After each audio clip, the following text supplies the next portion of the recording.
Good evening, everyone. Phil here, and welcome to the Daily Wrap for what was Tuesday, the 9th of July, 2024, my final consecutive streaming day of the week. And an interesting one, a good balance of content. Let's talk about that. So, first off, on the Level 1 podcast today, we did something totally different. I swapped parts out from my joystick, my Xbox joystick over there. These are brand new Sanwa buttons that I had bought for the Xbox joystick last year and only used them like a week or two before I bought the PS5 joystick. And this is a looser gate joystick than the one that's the Kanba joystick that was stock for this joystick. So this morning I basically swapped parts. Reason being, recently, as I've been playing Street Fighter 6 at a very high level with Bison, I felt like there's been a lot of issues where I couldn't block on reaction, dropped inputs and the like. So swapping out the buttons in the joystick at this point is like the only other thing I can possibly do besides buying a whole stick. At this point, seeing, trying to drive rush right and it freezes and stuff, it's concerning. That I think that joystick was either having issues or always had issues. I remember when I first bought this joystick last year, and I think it was like August or September, I was having issues like that right from the get-go. And I figured they would work out over time, but now that I'm playing at Master Rank with Bison and I'm seeing these dropped inputs and things, I think it could be the joystick is the problem. So anyway, I did that swap, and if you want to see that live, you can see that earlier today on the podcast. I did it live. I actually disassembled the joystick, did it all on camera, and then I did 2 demo matches of Street Fighter 6, which the controls seemed to work fine. I don't know if they're going to be any better. I have to play actual sets and stuff online to test it, not just a few matches like that. I don't know if it'll improve my situation at all. I'm going to be honest with you. I don't think it will. I think it's either I need a whole new stick or it's just the game, and I just have to deal with the game constantly dropping inputs because I don't play pattern play like others, so I don't get away with doing simple mode patterns. And if I try to do something on reaction, half the time it doesn't come out. It's because that's how they made the netcode of the game. I don't know what else to say. But anyway, so after that podcast, we jumped into Elden Ring. And with Elden Ring today, we basically did 2 major things. First, we cleaned up the leftover stuff that we had opened up when we were doing Shadowkeep, but never went back to it. So I went down this river, went into this side area, fought 2 normal hippo enemies, and each one of them dropped a Stardew Tree fragment. Explored, did a few other things there, found a few armor sets, and then we went down into the Abyss area, the Abyssal Woods. It's good and bad. It's good because it's very unique. There's enemies that are incredibly similar to enemies from Bloodborne down there, which is kind of neat. There's also a legacy dungeon in there with a very unique ending boss, which was really cool. But the problem is that's maybe about 1/5 of the size of Abyssal Woods. I'm not kidding when I tell you the rest of it is completely empty. It feels like the Abyssal Woods or the Abyss area of the map of Shadow of the Erdtree DLC is actually unfinished. It feels like they had ideas for things that were going to be there, and they just didn't bother putting any of them there. It's really bad. Like, I spent an hour exploring. There was nothing there.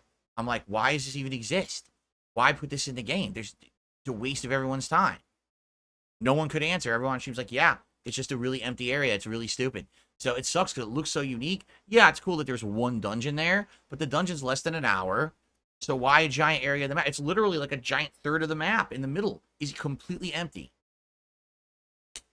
Anyway, so after that, we went northwest, and I made a new build now using 2 new great swords that are both DLC great swords. So I'm actually doing a dual great sword build. And we started exploring the northwestern area, and that's when I ran out of time. So when we resume later in the week, that's what I'll be doing. Okay. Okay, so that was that. Now tonight, it was a late night Stardew Valley chill stream. We had a great time, lots of advancement in the game. First time I had a coop, so I was, taking care of the chickens and getting eggs and stuff. We ended up, geez, all the stuff we did today. We upgraded my inventory to the max. We upgraded, we built a stable. Now I can ride a horse around town for almost like double speed movement. It's really cool. Also got further down in the caves. Had a couple fishing trips that were fruitful. And then lastly, we upgraded the watering can. Okay, but the cool thing was by the end of the night, I had gotten leveled up, and now it's like, oh, now you can make the greater sprinklers. I'm like, oh, so I really don't need the watering can now. Right?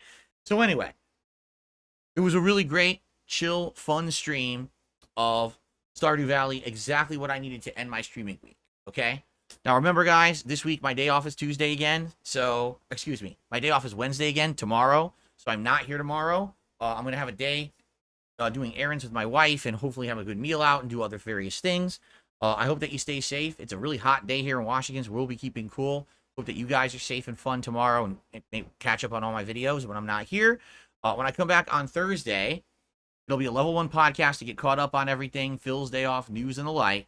And then it's going to be Street Fighter 6 M. Bison. We'll do some casual matches, see how if I can get used to the new feel of the new joystick and the new buttons, and go from there, and then probably do some online play.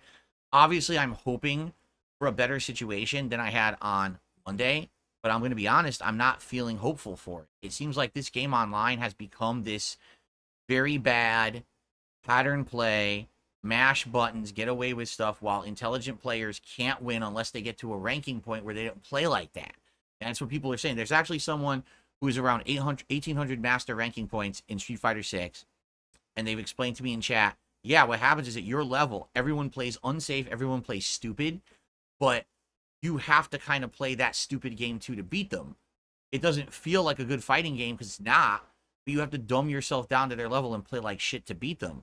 Then, when you get to like 1,700 master points, you'll start playing people who don't do done patterns, who don't do stupid shit. You can actually play at a higher level and learn the game better, and it feels good.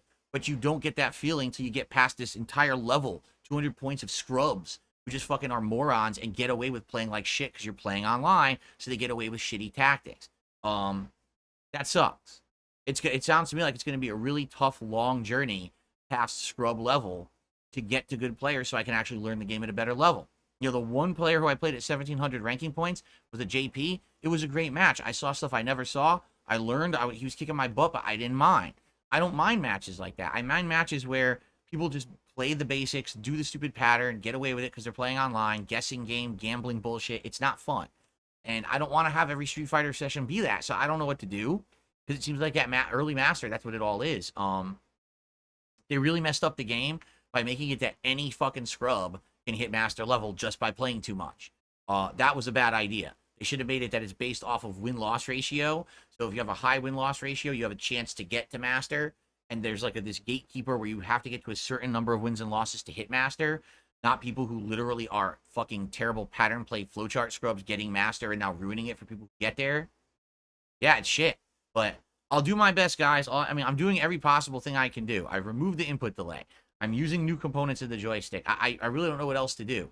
It's just, it's frustrating as hell for me as it is for you. I know you want to see me do better with Bison, but I need to get past this initial level of crap, you know? I guess we'll see how it goes on Thursday, okay? So that's the day stream. Thursday night is the return of Riven Remastered. I know a lot of you like the playthrough. I do too. It's a shame we didn't get to play it much this week, but next week things will be back to normal with no missed streams, so I should be able to do at least 2 streams of it in the coming week, okay? Everyone, thank you so much for such a great streaming week. I will see you all on Thursday. Peace out.